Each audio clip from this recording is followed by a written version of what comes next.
নমস্কার, আপনাদের সবাইকে স্বাগত রিপাবলিক পার্টি অফ ইন্ডিয়ার এই চ্যানেলে আমরা সাধারণত জিও পলিটিক্স নিয়ে আলোচনা করি এবং বোঝার চেষ্টা করি কিভাবে ওয়ার্ল্ড ডেভেলপমেন্ট আমরা ভারতীয় বাঙালি এবং ভারতীয় আদার্স আমাদের ব্রাদার্সদেরকে কিভাবে ইন্ডিভিজুয়ালি টার্গেট করছে। At the end of the day we are the target, we are the hub of resources. এবং তার মানে এই না যে সমস্ত রিসোর্স কেবলমাত্র ভারতবর্ষেই আছে। রিসোর্স পুরো পৃথিবীর চারদিকে ছড়িয়ে আছে, কিন্তু একটা জাতি আছে, দে আর কল ব্রিটিশ। তাদের নজর খুব খারাপ, যেদিকে পড়ে মানে লোভের নজর, লোভ যেদিকে এই লোভের নজরে দেখে সেই পুরো দেশটাকে ওরা ছাড়খাড় করে দেয়। যদি না আপনাদের মধ্যে দেশের প্রতি প্রেম আর নিজেদের মধ্যে একতা স্ট্রং হয়, যদি এতটুকুও নিজেদের মধ্যে প্রেম, দেশের প্রতি নিজেদের মধ্যে ভ্রাতৃত্ববোধ, ফ্র্যাটার্নিটি, ইকুয়ালিটি এগুলো যদি স্ট্রং থাকে, তাহলে ওরা আবার কিছু করতে পারে না। মানে স্ট্রং ইকোনমি লাগবে আর এডুকেশন লাগবে। আর এডুকেশন মানে এইটা না যে ম্যাথামেটিক্স, ফিজিক্স, কেমিস্ট্রি না। এডুকেশন মানে হলো পল সায়েন্স, পলিটি। এডুকেশন মানে হলো ইকোনমিক্স। এডুকেশন মানে হলো ওয়ার্ল্ড অ্যাফেয়ার্স। এই সমস্ত বিষয়ে আপনাদেরকে ডাইরেক্টলিভাবে অবগত থাকতে হবে। Math, physics, chemistry, botany is a part of the education, not the whole education. এর থেকেও ইম্পর্টেন্ট হলো পাবলিক ম্যানেজমেন্ট, এর থেকেও বেশি ইম্পর্টেন্ট হলো কারেন্ট অ্যাফেয়ার্স। কারেন্ট অ্যাফেয়ার্স খালি পরীক্ষায় পাশ করার জন্য না, কারেন্ট অ্যাফেয়ার্স বোঝার জন্য যে আমরা কোথায় আছি। যেমন আজকে একটা বিশাল বড় কারেন্ট ডেভেলপমেন্ট হয়েছে, আমেরিকা ভেনেজুয়েলাতে অ্যাটাক করে দিয়েছে। হ্যাঁ, এটা ফুল স্কেল ওয়ার নয়, কারণ ভেনেজুয়েলার পক্ষে আমেরিকার সঙ্গে ফুল স্কেল ওয়ারে যাওয়া লিটারালি অসম্ভব, একদমই করতে পারবে না। ওই 30-40টা প্লেন নিয়ে আর সামান্য কিছু আর্মার্ড ভেহিক্যাল নিয়ে আশেপাশে ঘুরে বেড়ালে কিচ্ছু করতে পারবে না, নাথিং ক্যান ডু। মানে আমেরিকার সঙ্গে লড়ার জন্য আমেরিকার মতো উইল পাওয়ার, আমেরিকার মতো আর্মি পাওয়ার, আমেরিকার মতো ইকোনমিক্যাল পাওয়ার লাগবে, তবে গিয়ে তুমি আমেরিকার সঙ্গে লড়তে পারবে। তো it's kind of a surgical strike আর একটা লিগাল কিডন্যাপ আপনারা বলতে পারেন। কিন্তু কেন করলো আমেরিকা এই কিডন্যাপটা? কি দেখালো, কি বোঝালো? তার কারণ হচ্ছে ভেনেজুয়েলার মধ্যে লুকিয়ে থাকা বিশাল বড় oil reserve. Huge huge huge huge huge huge huge oil reserve. এত বড় অয়েল রিজার্ভ মানে সৌদি আরবিয়া সেকেন্ডে আছে। আপনি যদি মাপেন কত তেল আছে, তাহলে ভাববেন 300 বিলিয়ন ব্যারেল ক্রুড অয়েলের ক্যাপাসিটি আছে। 300 বিলিয়ন ব্যারেল। একটা ব্যারেল কত বড় হয়? বিশাল বড় হয় একটা ব্যারেল। আজকের দিনে ভেনেজুয়েলা প্রডিউসড করছে 9 lakh barrel per day. Venezuela produce করছে, তার মধ্যে 7 লাখ ব্যারেল ভেনেজুয়েলা এক্সপোর্ট করছে। কাকে? আমাদেরকে, চায়নাকে, অ্যান্ড এবং Sri Lanka, Philippines, Myanmar, Australia, New Zealand, এদের সবাইকে। ঠিক আছে, কিন্তু যে আমেরিকার কি অসুবিধা? আমেরিকার কেন এত ফাটছে? কারণ আপনি যদি রিসেন্টলি ভালো করে দেখবেন যে কারেন্টলি তাইওয়ানের আশেপাশে চাইনিজ গভর্নমেন্ট একটা বিশাল বড় মহড়া চালিয়েছে। বিশাল বড় মহড়া চালিয়েছে। ওরা বলছে আমরা দখল করে নেব। এবার দখল তো ওরা একদম পাক্কা রেডি করেই ফেলবে, কেউ আটকাতে পারবে না, এরকম। আজকে নয় কালকে দখল করবেই। কিন্তু তাইওয়ানকে ইউএসএ প্রমিস করে রেখেছে, যদি চায়না অ্যাটাক করে আমরা তোমাদের রক্ষা করব। রক্ষা করতে হবে মানে কি তেলের মানে জাহাজ, প্লেন নিয়ে তাইওয়ানে চলে যেতে হবে না, just cut the oil supply. কিভাবে? ভেনেজুয়েলাকে মারো। বুঝতে পেরেছেন তো? এইভাবে ভেনেজুয়েলাকে মেরে ওরা পুরো চায়নার অয়েল সাপ্লাইটা কাট করে দিল। এখন চায়না তাইওয়ান অ্যাটাক কিছুটা ডিলে হয়ে যাবে, কারণ ভেনেজুয়েলাতে এখন কারেন্টলি কোনো রকমের কোনো গভর্নমেন্ট নেই, সম্পূর্ণ ইউএস কন্ট্রোলের মধ্যে থাকবে। কিন্তু আরেকটা কথা বলে দিই, ইউএস কিন্তু শেল থেকে কিভাবে তেল বের করতে হয় সেটা কিন্তু শেল টেকনিক অফ অয়েল, কি বলবো, বের করার যে টেকনিক সেটা কিন্তু ডেভেলপ করে দিয়েছে। মানে শেল টেকনিক মানে ধরে রাখুন একটা পাথর আছে, পাথরটা কিন্তু ভিতর থেকে ফাঁকা, সেখানে তেল আছে। সেই পাথরটা ফুটো করে সেখান থেকে তেল বের করতে হবে। এটা কি এমন বড় ব্যাপার? যে কেউ করতে হবে, আপনাকে বললে আপনিও করে দেবেন, কিন্তু পাথরটা রয়েছে টেকটনিক প্লেটের কাছে। বুঝতে পারছেন কতটা গভীরে ড্রিল করতে হবে? সেক্ষেত্রে ভেনেজুয়েলার অয়েল বের করা খুবই সহজ, আসল উদ্দেশ্য অয়েল।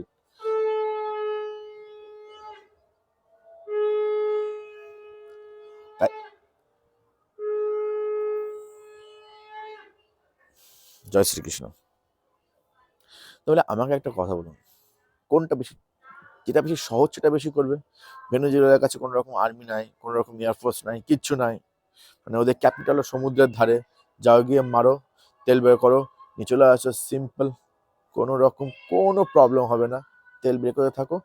এই কাজটা আমেরিকা আজকের জন্য করেনি, এই কাজটা আমেরিকা ফিউচারের জন্য করেছে। মানে যদি ফিউচারে আমেরিকাকে বড় যুদ্ধ করতে হয়, তাহলে তেলের কন্ট্রোল কিন্তু চলে আসলো আমার হাতে, একটা ইনফাইনাইট তেলের কন্ট্রোল আমার হাতে চলে আসলো। আমেরিকাতে গ্যাস আবার সস্তা হয়ে যাবে, বুঝতে পারছেন তো? দেখুন আমেরিকার মাইন্ডসেট বুঝুন। আমরা যেমন ফিউল ইকোনমিতে বিশ্বাস করি, আমেরিকা ফিউল ইকোনমিতে বিশ্বাস করি, আমেরিকা ফিউল বার্নিং এ বিশ্বাস করে। মানে আমাদের মোটরসাইকেল 300 বিএইচপির motorcycle, Royal Enfield 20 BHP enough আমাদের জন্য। ওদের বিএইচপি লাগে হচ্ছে মোটরসাইকেল 176 বিএইচপি, 200 বিএইচপি, 220 বিএইচপি, বুঝতে পারছেন? তেল টেল দেখে না যে আমার গাড়ি 1 লিটারে কত মাইলেজ যাবে, এগুলো দেখে না, দেখে আমি কত ফাস্ট চালাচ্ছি, আমি মোটরসাইকেল দিয়ে ট্রাক টানতে পারছি কিনা। This is what they point for. আমাদের মতো ফিউল ইকোনমিতে ওদের কোনো ইয়ে নেই, ওরা এনজয় করতে ভালোবাসে। তো ওদের এনজয়মেন্টের জন্য বাকিদের যদি পৃথিবীকে এক্সপ্লয়েট হয়ে যেতে হয়, তো হোক না, কি অসুবিধা আছে? এখন ওদের বেঁচে আছি, মানে আমেরিকা ডিসাইডস করে যখন মরবো, না উই আর দ্য লাস্ট, ফুল এনজয়মেন্টে মরবো, ফুল এনজয় করে মরবো। এটা একটা রিজন, বুঝতে পেরেছেন তো? সেকেন্ড রিজন হচ্ছে ইন্ডিয়াকে হিট করা, মানে ভেনেজুয়েলা দখল করে America direct message Russia, India, China, এদের সবাইকে দিয়ে দিল, দেখিয়ে দিল যে দেখ সালা আমি বস, বুঝতে পারলি তো? আমি বস, আমার উপরে আর কেউ থাকবে না, আমি যা বলবো সেটাই হবে, গেট দ্যাট? এই মেসেজটাই দিয়েছে আমেরিকা। কারণ ভেনেজুয়েলাতে কোনো টেররিজমের হাবও নাই, কোনো টেররিস্ট অ্যাক্টিভিটিও করে না, ড্রাগস অ্যাক্টিভিটি সবাই করে, বাংলাদেশও করছে, রাশিয়াও করছে, চায়নাও করছে, everybody has this drug activity, পাঞ্জাবে হচ্ছে, পাকিস্তানে হচ্ছে। আমরা কি মানে দেশের মধ্যে প্রেসিডেন্টের বাড়িতে অ্যাটাক করছি? করছি না তো। এরা সব ফালতু নিয়ম, মানে এগুলো সব ফালতু স্টেটমেন্ট যেগুলো আমেরিকা ব্রিটিশরা দিয়ে থাকে। আগেকার দিনে হতো না, একটা রাজ্যের ছেলে নয়, অ্যাটাক করে দাও, নামটা ভুলে গেলাম, এই এই সব যেটা ব্রিটিশরা করতো। কমেন্টে জানান যদি যদি কোনো রাজ্যের উত্তরসূরি না থাকে, সেই রাজ্যকে দখল করে নেওয়া, জানি না কি নামটা, just keep forgetting the names. সেরকম আমেরিকাও বললো যে তোমরা এখানে ড্রাগস থেকে ডিলিং করে, তোমার প্রেসিডেন্টের ডিল করে, প্রেসিডেন্টকে মারো। এখন মাদুরো মনে হয় ভেনেজুয়েলার প্রেসিডেন্ট, নিউ ইয়র্কে আছে জেলে, কালকে থেকে ওর উপর ট্রায়াল চলবে, আর নিয়ে ওখানে চলবে আমেরিকার কলোনি, সিম্পল কলোনি, যেটা আমেরিকা এক্সপ্লয়েট করবে। নাম্বার ওয়ান, তেল এক্সপ্লয়েট করবে। নাম্বার টু, ভেনেজুয়েলাতে আছে huge gold reserve, huge gold reserve, সেই গোল্ডটাকে এক্সপ্লয়েট করবে আমেরিকা। আমেরিকা নিজে গোল্ড রিজার্ভ আরো বাড়াবে, সিলভার রিজার্ভ প্রচুর আছে। আর যেটাকে আমেরিকা এক্সপ্লয়েট করবে, সেটা হয়তো আপনারা জানেন না, ভেনেজুয়েলার মেয়ে, the girls, the women's of Venezuela. America will push extremely deep into the porn industry. আপনারা দেখতে পাবেন পর্ন ইন্ডাস্ট্রিতে ভেনেজুয়েলার মেয়েদেরকে তুলে আনা হচ্ছে, ড্রাগস দিয়ে ওদেরকে আরো বেশি বেশি করে পর্ন অ্যাক্টিভিটিস করানো হচ্ছে। You'll see huge blast in porn industry, যেটা এটা একটা ইনর্মাস মানির একটা কি বলবো, একটা রিসোর্স, কাঁচা টাকার রিসোর্স, যেটা আমেরিকাতে আমেরিকান গভর্নমেন্ট কন্ট্রোল করে। এখন তো আছে না কিছু মানে অনলি ফ্যান্সের মতো অনেক কিছু অনলাইন চলে এসছে। And this is the huge concern. আপনি ভাবুন, আপনার দেশ অ্যাটাক করবে, আপনার দেশ থেকে মেয়ে নিয়ে গিয়ে ওরা পর্ন অ্যাক্টিভিটি করাবে। Can you imagine this?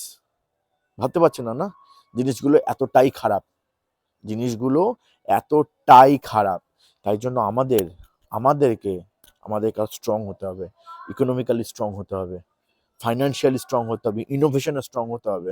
আমরা দুনিয়ার উপর ডিপেন্ড করে থাকতে পারবো না।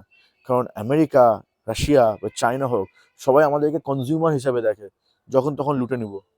যখনই আমরা কোনো জেট প্লেন বানানোর চেষ্টা করি, এএমসিএ, আমাদের 5th জেনারেশন ফাইটার জেট বানানোর চেষ্টা করি, তার জন্য আমাদের 5th জেনারেশন ইঞ্জিন লাগবে, তখনই আমরা কি করে, তখনই রাশিয়া কি করে, নে ভাই তুই হালকা করে সুখাই 57 নিয়ে নে, তুই কেন বানাচ্ছিস, আমরা আছি না। ব্যাপারটা বুঝুন আপনারা, আমরা জাস্ট হচ্ছে ওদের একটা খেলার জিনিস। দেখুন আপনাকে ক্লিয়ারলি বলে দিই, দুজন super power American Russia at the end of the জোড়া লেগে যাবে, মাঝখান থেকে মরবো আমরা। সেজন্য আমাদেরকে ইন্ডিভিজুয়ালি শক্তিশালী হয়ে উঠে দাঁড়াতে হবে, নাহলে কিন্তু আমরা শেষ। এটা আপনাদেরকে বুঝতে হবে, খুবই খুবই খুবই গুরুত্বপূর্ণ।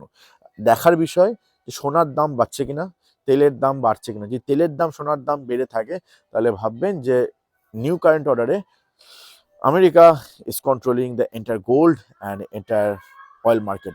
গোল্ড মার্কেটে যদি আপনাদের মনে হয় যে বেড়ে যাচ্ছে, do buy gold right now, এখনই অনেক বেড়ে গেছে, ভবিষ্যতে আরও বাড়তে চলছে। এই মুহূর্তে সোনা কিনুন। এখন আই থিঙ্ক 1 গ্রাম সোনার দাম 13,700 টাকা। কিনে ফেলুন, তাড়াতাড়ি সোনা কিনুন, তাড়াতাড়ি ইমিডিয়েটলি সোনা কিনুন। 1 গ্রাম 2 গ্রাম 3 গ্রাম করে সোনা কিনুন। তো মোবাইল ফোন কিনতে হবে না, আইফোন না কিনে সোনা কিনে রাখুন নিজের ঘরে।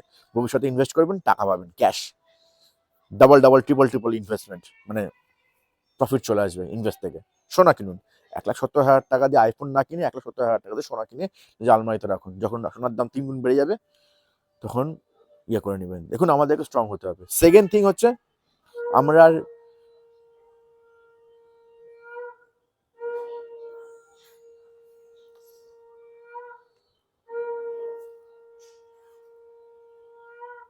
জয় জয় শ্রীকৃষ্ণ, জয় শ্রীকৃষ্ণ, জয় শ্রীকৃষ্ণ।